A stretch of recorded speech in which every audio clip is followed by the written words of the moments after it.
ओ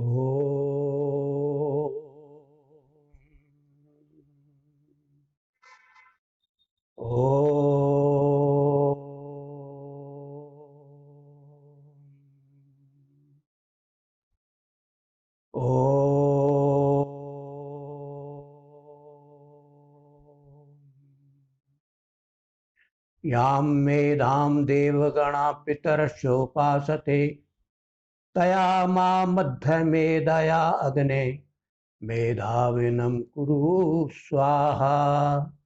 हे सर्वज्ञ अग्नि परमात्मन, इस ज्ञानवती धारण वाली बुद्धि को देव समूह विद्वानों के वृंद उपासते धारण करते हैं।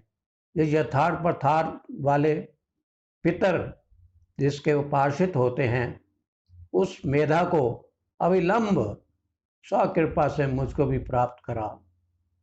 स्वाहा, इसे अनुग्रह प्रीति से स्वीकार कीजिए, जिससे मेरी जड़ता दूर हो जाए प्रभु। अनेक बार ईश्वर से बुद्धि के लिए प्रार्थना करनी चाहिए, क्योंकि बुद्धि से उत्तम और कोई पदार्थ नहीं है। बुद्धि मिल जाने से जीव को सब चीज प्राप्त हो जाती है। इसीलिए बार बार बुद्धि के लिए याचना करना सर्वश्रेष्ठ बात है। आज मेरा चर्चा का विषय है देवयज्ञ अथवा अग्निहोत्र अथवा हवन। हम लोग राम और कृष्ण के वंशज हैं, वैदिक धर्मी हैं। जब तक हम उनका अनुसरण करते रहे, तब तक सुखी, शांत, स्वस्थ रहे। इसी विषय में मैं ज्यादा दूर न जाते हुए, यूं तो सृष्टि को लगभग 2 अरब वर्ष होने जा रहे हैं, लेकिन जो वर्तमान में चतुर्युगी चल रही है, जिसमें सतयुग, त्रेता, द्वापर और कलयुग। सतयुग में अश्वपति के पास कुछ ऋषि भोजनार्थ आए, तो उन्होंने राजा से पूछा कि आपके यहाँ व्यवस्था कैसी है। वाह राजा, कैसा श्रेष्ठ समय था उस समय। अश्वपति कहते हैं कि मेरे राज्य में कोई कृपण कंजूस नहीं है, कोई विधर्मी नहीं है, कोई ज्वारी नहीं, कोई शराबी नहीं, कोई व्यभिचारी नहीं है। सभी लोग अग्निहोत्र करने वाले हैं। तो ऐसी स्थिति में जब व्यभिचारी ना हो तो व्यभिचारिणी कैसे हो सकती है। ये था सतयुग का समय। चौओर धन धान, सुखी समृद्धि उसके पास आया।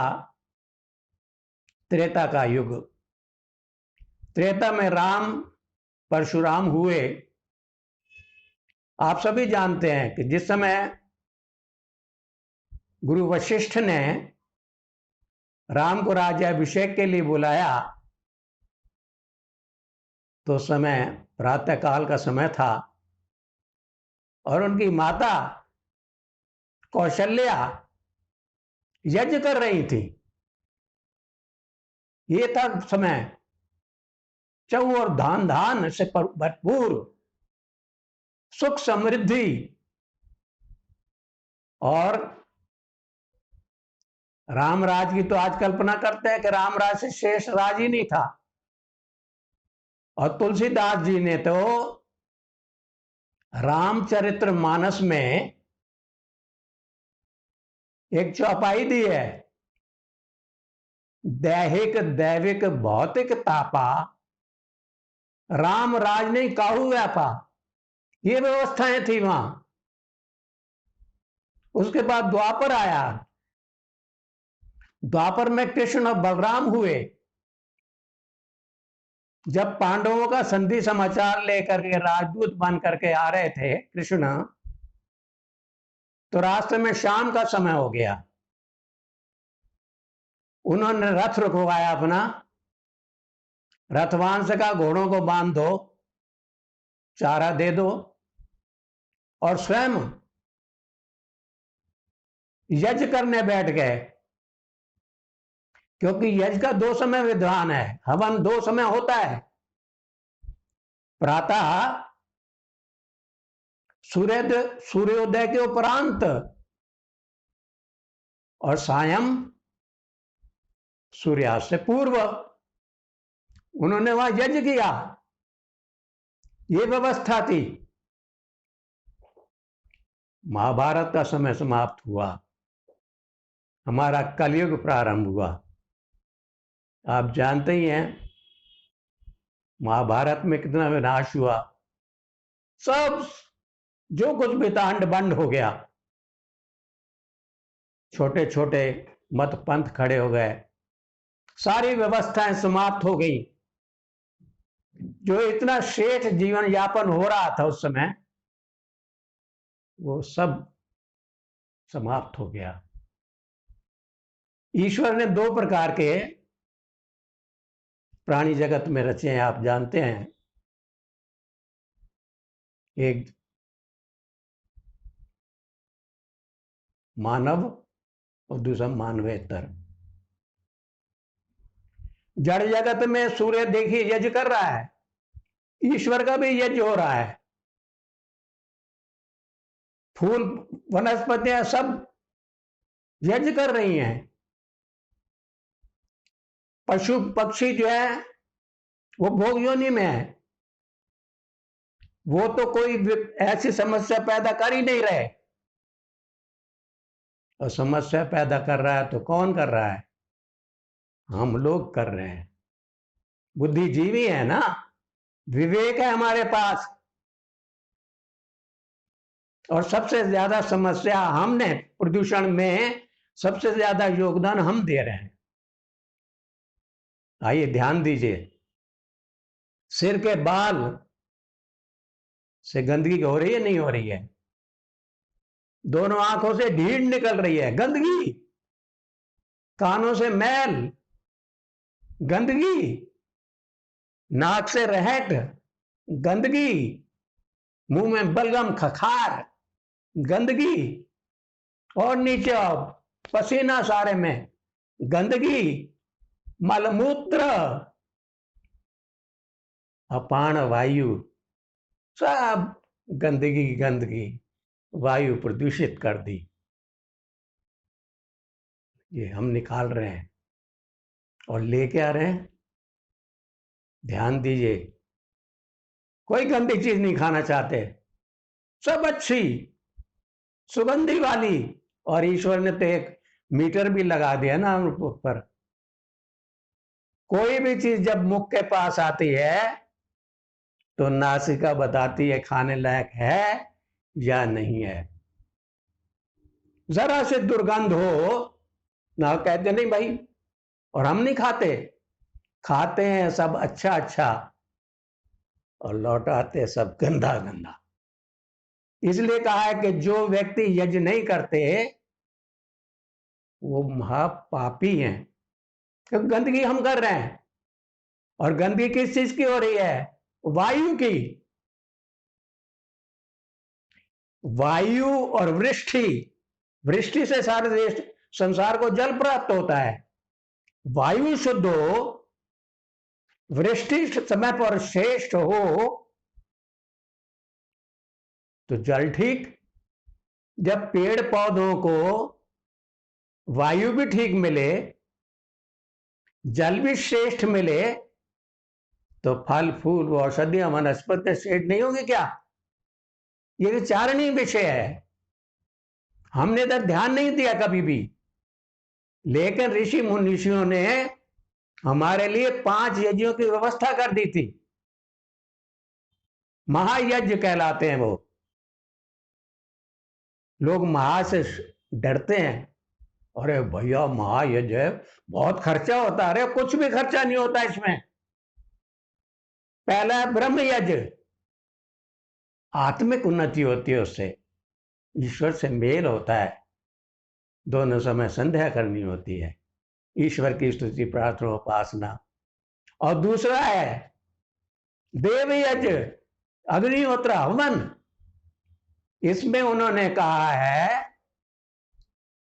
कि 4 प्रकार के पदार्थ इस्तेमाल होने चाहिए, रोग नाशक, सुगंधि कारक, मिष्ट और पुष्टि कारक। 4 प्रकार के। शुद्ध, जब हम शुद्ध खाते हैं और शुद्ध अग्नि में आहुति देंगे, स्वतः ही सब चीज ठीक होगी। तो व्यवस्था यज्ञ की ठीक प्रकार से हो, उसके लिए हमें इन चीजों का चयन करना चाहिए। आप देखिए, विचारिए, लोग अक्सर प्रश्न करते हैं कि ये देखो, एक बात सुनो, ये जो चीजें तुम अग्नि में डालते हो नष्ट हो जाती हैं, अगर ये खाई जाएं तो बहुत लाभ हो सकता है। अरे भाई, खाने को हम मना नहीं कर रहे, यथोचित खाओ और यथाशक्ति अग्नि को भी खिलाओ, हवन करो। थोड़ी सी एक बात पर विचार करेंगे, एक आदमी 2-3 मिर्चें खा जा, क्या होगा? उसका मुंह ही तो चलेगा। और अगर वही 2-3 मिर्चें अग्नि में डाल दी जाएं तो स्थिति जानते क्या होगी? खांसी उठेगी, सब सब धस धस का उठेगा उसका। खाली वो यज्ञ के आसपास वाले लोग नहीं, अड़ोसी पड़ोसी भी प्रभावित होंगे उससे, और कहेंगे कि कोई कम वक्त मिर्च जला रहा है। और जब कोई यज्ञ कर रहा होता है तो अड़ोसी पड़ोसी कहते हैं बड़ी सुगंधी आ रही है, कोई सज्जन हवन कर रहे हैं। मुख्य बात देखिए, ध्यान देने बात योग्य है, जो घी है ना, जैसे दूध को जमाने के लिए मन भर दूध हो ना, थोड़ी सी दही का जामन दे दो उसको, दही जम जाती है। लेकिन जो यज्ञ से वाष्प उठती है, उसको जमाने का काम केवल घी कर सकता है। बादल इसी से बनते हैं।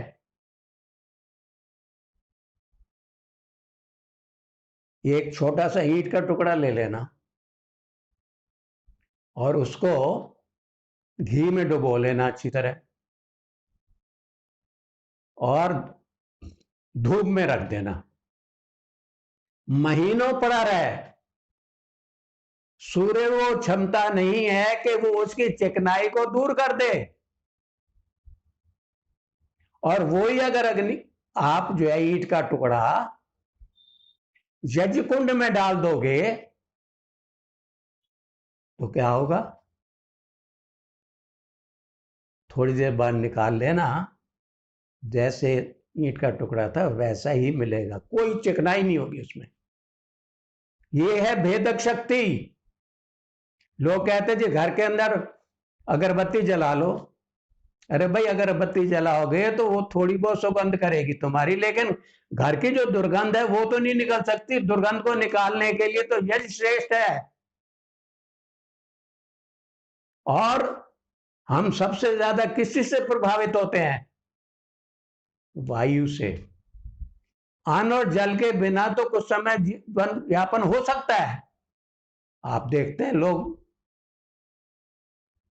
कई दिनों तक रह लेते हैं, लेकिन क्या वायु के बिना रह सकते हैं आप? कदापि संभव ही नहीं है। और वायु की शुद्धि यदि हो सकती है तो उसका मात्र एक ही तरीका है, और वो है अग्निहोत्र, यज्ञ। विज्ञान ने इस बात को सिद्ध किया है।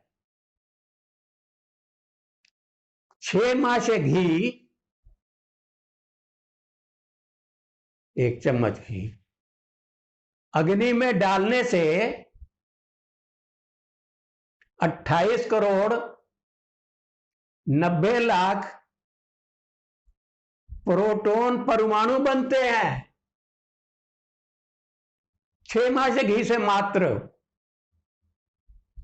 सामग्री श्रेष्ठ ऋतु अनुसार, ये खारी बावली वाली नहीं, जितना कर सब उसी में डाल दें। वो सामग्री विशेष रूप से तैयार होनी चाहिए।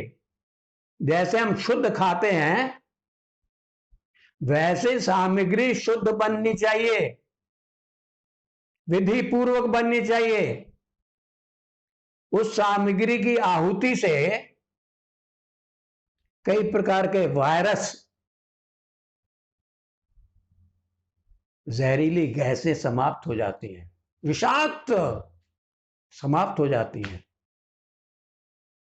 मिष्ट देते हैं, मिष्ट की आहुति भात। भात में जब थोड़ा सा घी मिला करके अग्नि में आहूत किया जाता है तो उसे इलेक्ट्रॉन बनता है। वो इलेक्ट्रॉन क्लोरीन के ऊपर ओजोन की परत को बनाता है। हमारे ऋषि मुनियों ने इसके समाधि में इन चीजों को देखा, हमारे समक्ष रखा, और जब तक ये व्यवस्थाएं चलती रही, न तो कहीं बाढ़ आती थी, न कहीं अतिवृष्टि होती थी, कहीं अनावृष्टि नहीं होती थी, कहीं अतिशीत दैविक ताप थे ही नहीं, दैविक भौतिक कुछ था ही नहीं। आज ये सारी चीजें क्यों हैं? क्योंकि हमने सब चीजों को त्याग दिया है, सिर्फ पेट में डाल रहे हैं, पेट में डाल रहे हैं, बीमारी पैदा कर रहे हैं। आपने संभवतः union carbide India limited Bhopal 3 दिसंबर 1984 रात्रि में क्या हुआ कि वहां मिथाइल आइसोकाइनेटिक विषैली गैस होगी कोई, उसका रिसाव शुरू हो गया, और वो देखते ही देखते 5-6 किलोमीटर के दायरे में फैल गया। लोग सो रहे थे। जानते कितने लोग उसमें मरे? 15,000 लोग काल के ग्रास बन गए। 6,40,000 लोग उससे प्रभावित हुए। मात्र 2 परिवार जिनको जो संभवतः यज्ञ करते होंगे, जैसे ही गैस का रिसाव उन्हें महसूस हुआ, उन्होंने यज्ञ की व्यवस्था की, यज्ञ हवन प्रारंभ कर दिया विधि पूर्वक, और तब तक करते रहे जब तक कि फैक्ट्री में वो रिसाव बंद नहीं हुआ। परिणाम क्या हुआ कि उन दोनों परिवार के जितने भी सदस्य थे वो उससे निष्प्रभावित रहे। ये यज्ञ वही श्रेष्ठतम कर्म। अगर संसार में आप अभ्युदय सुखी रहना चाहते हैं और उसके उपरांत निश्रेयस ऐतिहासिक और पारमार्थिक सुख शांति प्राप्त करना चाहते हैं, तो यज्ञ से श्रेष्ठ और कोई कर्म नहीं है। यज्ञों से कोई श्रेष्ठ कर्म नहीं है। इससे आप केवल अपना भला नहीं करते, अपना तो करते ही करते हैं। आप जो आहुति देते हैं इसको देव देव क्यों कहा है? देवता वो है जो लेता है, खाता है, लेता है, खाता है और हजारों गुना करके लौटा देता है, वो देवता है। आप जानते हैं संभवतः, हमें तो इतना बताया छोटे कि 33 करोड़ देवी देवता हैं। 33 करोड़। और वो सब आबादी कितनी ही 51 की बात है संभवतः, ये 23 करोड़ आबादी थी। आज देश की आबादी कितनी है? 1 अरब 30 और 35 के बीच में चल रही है, शायद 35 के आसपास है। मानव बढ़ गए, मानवता नहीं बढ़ी। मनोर्भव का है ना। अरे शरीर से तो तुम मनुष्य बन गए हो, फिर क्यों मनोर्भव का? स्व आत्मवत कहता है। अरे जैसे तुम्हें कोई चीज सुख देती है तो दूसरे को भी दुख सुख देती होगी, तुम्हें दुख देती है तो दूसरे को भी दुख देती होगी। ये है स्वात्मवत, सुख दुख हानि लाभ समझना। यज्ञ, आपका मान लो कोई आस पड़ोस में शत्रु है जो आपकी कोई चीज स्वीकार नहीं करता, लेना ही नहीं चाहता, लेकिन भाइयों एक बात बता दूं, आप घर में यज्ञ करोगे ना तो ये चीजें जो स्थूल है ना, इसका स्वाभाविक गुण कभी नष्ट नहीं होता। ये लोग वो हैं जो पदार्थ को नहीं, पदार्थ विज्ञान को नहीं जानते। ये तो लाखों गुना बढ़ करके ऊपर जा करके वृष्टि के रूप में फिर आता है। जो आपका शत्रु आपकी कोई चीज स्वीकार नहीं करना चाहता, इतना द्वेष मानता है आपसे, वो भी आपकी सुगंधी, यज्ञ की सुगंधी को से नकार नहीं सकता, स्वीकार करना पड़ेगा उसे। मैं 33 करोड़ देवी देवताओं की बात कर रहा हूं ना, वो भैया वो 33 वो जो के त्यों हैं, हम 1 अरब 35 करोड़ हो गए हैं, तो वो क्यों ना बढ़े? सोचता था, बड़ी देर में जाके समझ में आया देव कि भैया वो 33 करोड़ ना है, 33 कोटि से 33 प्रकार के हैं। 8 वसु, 11 रुद्र, 12 आदित्य, इंद्र और यज्ञ। यज्ञ को प्रजापति कहने का कारण क्या है कि इससे वायु, वृष्टि, जल, औषधियों की शुद्धि होती है, विद्या का दान होता है और अनेक प्रकार के शिल्प से प्रजा का पालन होता है। तो देवता है ना, इसलिए उसको देवयज्ञ कहा है। अग्नि भी, अग्नि जो है सब देवों का मुख है। सब देवता, लोग कहते जी देवता मतलब देवताओं क्या क्या वो ना है, कमी पड़ रही है उनकी। यहां जैसे श्राद्ध में बुलावे सूक्ष्म रूप धारण के आवे खाने के लिए कि जी देवता आते हैं। अरे भाई देवताओं के पास कोई अभाव थोड़ी है किसी चीज का, देवता तो देते ही देते हैं, वो लेते थोड़ी हैं आपसे, दे रहे हैं हमेशा। ध्यान देंगे, हम श्रेष्ठ हैं, और अगर सुख शांति और समृद्धि चाहते हो तो भैया उन चीजों को खाओ भी सही, लेकिन अग्नि को दो, लाखों गुना बढ़ा करके ये आपको लौटाएगी। जैसे पूर्व में महाभारत पर्यंत सब सुख समृद्धि थी, वैसे ही हो जाएंगे। ये जो महामारी फैल रही है ना, कहीं बाढ़ आ रही है, कहीं अकाल पड़ रहा है, कहीं सूखा पड़ रहा है, मात्र कारण ये है कि हम लोग यज्ञनिष्ठ नहीं है। सवेरे शाम यज्ञ, सुबह का यज्ञ जो है ना, वो शाम तक की शुद्धि करता है, और शाम का किया हुआ यज्ञ सवेरे की शुद्धि कर देता है। जब वायु शुद्ध होगी, वृष्टि शुद्ध होगी, तो वृष्टि से तो संसार को जल प्राप्त होता है। और आज क्या है, अभी थोड़े दिन बाद देखना, ऋतु परिवर्तन हो रही है ना, ये वायु प्रदूषित हो जाएगी, और फिर क्या होगा, बीमारी है, ये बीमारी, वो बीमारी। अरे भैया, इसका निराकरण करना है तो केवल और केवल एक ही निदान तरीका है उसका, यज्ञनिष्ठ बनो। हमारे ऋषियों ने बताया है कि यज्ञ वही श्रेष्ठतम कर्म, इससे श्रेष्ठ कर्म नहीं है।